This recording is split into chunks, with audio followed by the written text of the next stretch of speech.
penasaran tentang Matius bab 16 ayat 24.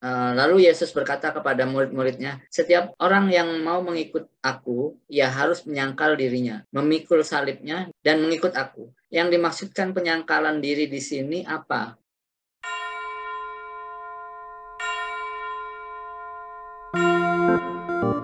Setiap orang yang mau mengikut aku menyangkal diri. Itu diletakkan persis pada bagian apa? Yesus mengatakan pengajarannya mengenai kemesiasan.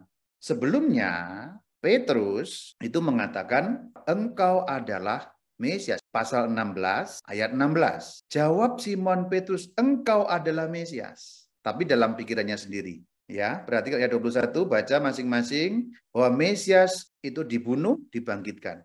Jadi ternyata ada perbedaan pikiran.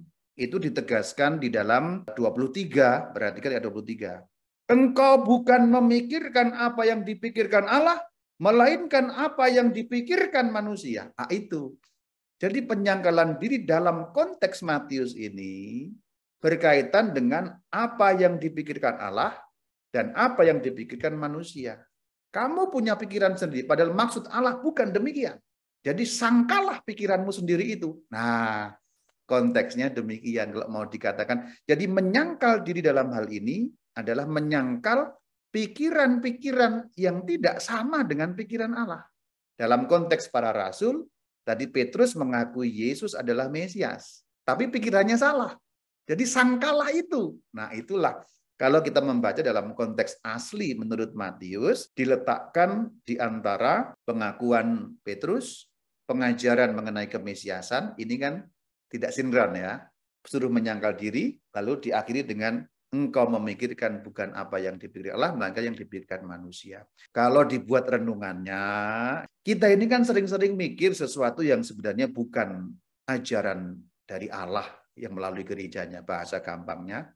Kadang-kadang orang Katolik itu berpikir satu pikiran yang ternyata tidak diajarkan gereja.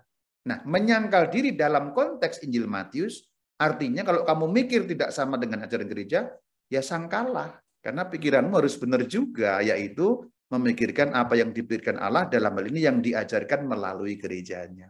Contoh lagi, dalam iman Katolik tidak ada reinkarnasi.